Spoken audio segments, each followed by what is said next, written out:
Welcome to day 2 of the Writing Goals Workshop. So today we are going to get into the future. We're going to dream our way into 2024 where we know what to do and we accomplish the author goals we have. And so this is a 3-day workshop. So if you didn't do the day before, go ahead and sign up for the free workbook below. That way you're not scrambling to take notes of everything I'm saying, and you can really just have a decadent, relaxing journaling session where you dream your way into designing your writing future. That's what this is all about. And it's a special time of excitement because New Year's is a great time to dream. So without further ado, sign up below if you don't have the worksheet already, and let's get into day 2. So day 1 was called The Story of How It Happened. And I gave you these journal prompts so that you could look in detail about something you've done in the past. It can be anything. Maybe you got a promotion at work. Maybe you had a baby after a long fertility journey. Maybe you've had some artistic success. Whatever it is that you really in your heart had to work for and you are now proud of, you're going to use that as an example from the past because it gives your mind the confidence to know that you can be successful again. There is no more powerful way to have a positive mindset than something your brain knows you've done before. And so then it believes that you can step into this new unknown and accomplish it. Is neurologically, it's the most powerful thing you can do for yourself, especially when it comes to mindset work. Sometimes we hear people saying, repeat the affirmation until you believe it. But if your brain knows when you're lying. And so if you really allow yourself to be proud of something you've done in your past and really get all the wisdom from it, so you're familiar with what it's like to be successful at something, anything, we can apply that to your writing goals in the coming year, and it's going to make everything easier. And I will tell you the second thing is it's going to make it easier in detail because the journal prompts we did for the thing we've already accomplished. Now we're going to look at our big writing goal of this year, have that at the top of the page. What is your writing goal? Do you want to finish a book? Do you want to get published by a specific person? Do you want to self-publish yourself? Do you want to sell a certain number of books? Think of the thing that would make the most difference for you in your life and put that at the top. Now we're going to go through those same journaling questions. And we're going to ask, pretending you're the person who's already done this thing. I've self-published my book. I've gotten a traditional publishing contract. I sold my first 10,000 books. Whatever it is that you feel would really be a compelling, exciting goal for you. Now, pretend you've done it. And we're going to ask this person who's done that thing, we are going to get all of the advice we possibly can from them. And so I'll do the journal prompts, and I'm going to use an example of my big goal for 2024. And so we're kind of journaling together. We're just doing it together. So you've already done the thing you're dreaming of doing, and now we just want to give your current self, back at the beginning of 2024, give that person all of the advice you have. And you know you could do it to a certain degree because we've already asked these questions of something you've already done. So I hope this is helpful. Everything is explained in detail in the workbook below, and let's get into it. So imagining you've already accomplished your dream goal for 2024, what is the best advice you can give someone who also wants this? So as I said, I'm going to use myself as an example. And my goal is one that I thought would be helpful to share. I really want to grow my email list.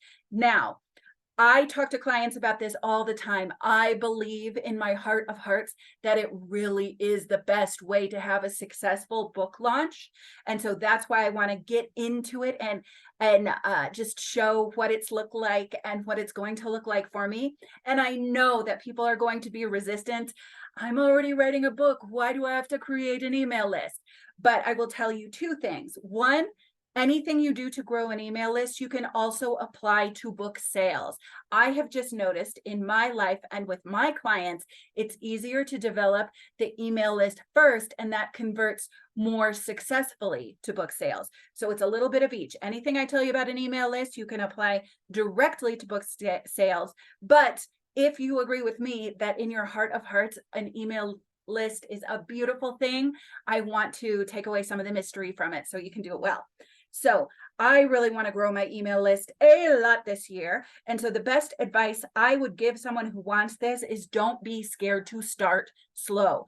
Email list and book sales, a lot of the time, start slow because you're learning the territory.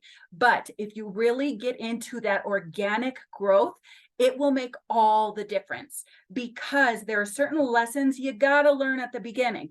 That's why it starts slow, because if you don't start slow and you try to just scale really fast, you may not have learned the lessons that make people interested in what you have to offer. Maybe it's lessons about craft, maybe it's lessons about communicating with your audience, but starting slow is so helpful because it's your learning time.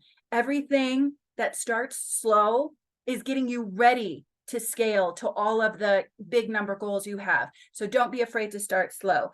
That's the first prompt. Now, thinking of your goal, what is the advice you want to give yourself for the goal you want to achieve this year?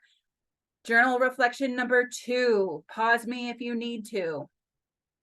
The only thing that could have held me back from my goal was, what is it for your goal? Imagine that you've already accomplished, and what is the one thing you already know is possibly going to hold you back? For me, with list growth, I would say experimentation. This goes right along with starting slow. You get your first lead magnet. A lead magnet is the free offering you give in exchange for somebody's email. I've experimented with so many at this point, and I need to experiment further. There have been times when I've been a little stuck and I've clung to the past.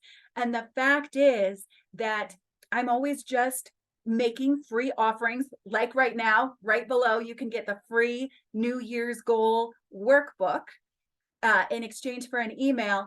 But here's the thing, is that after so many experiments, I'm always kind of racing them. You might do this with ads, with your books, or whatever you want to, however you're promoting or marketing your book, you're always going to be kind of racing this way of doing it against that way of doing it.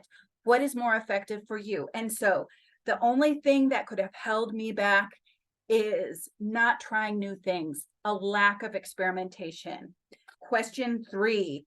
The most powerful thing I did was, imagine, what do you think is the most powerful thing you can do to achieve your goal? So often it might be just write.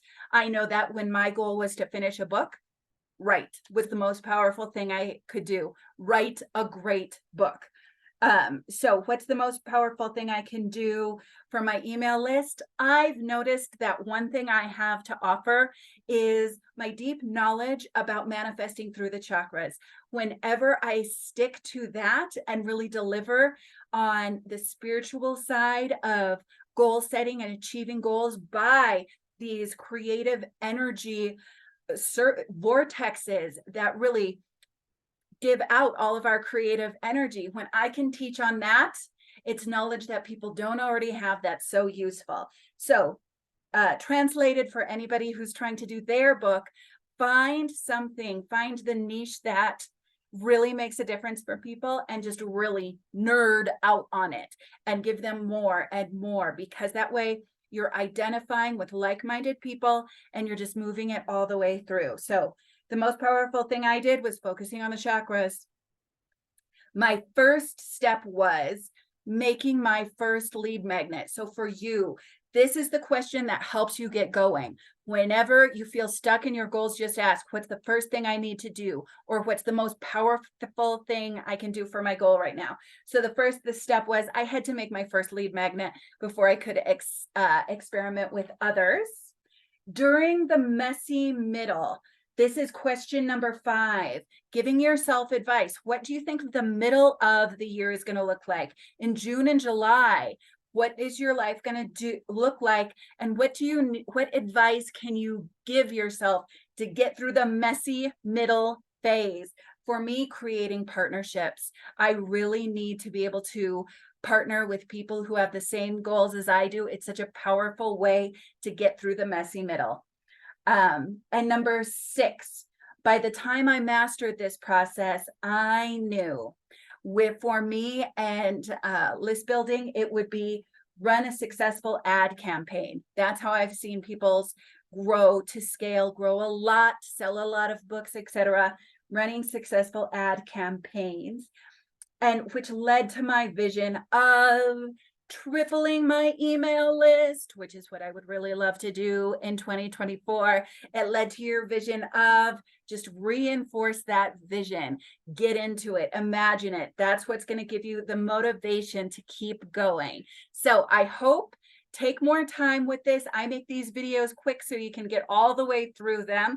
I hope this second day, which is a little bit about marketing, as far as my goals go, I hope it's been helpful for you.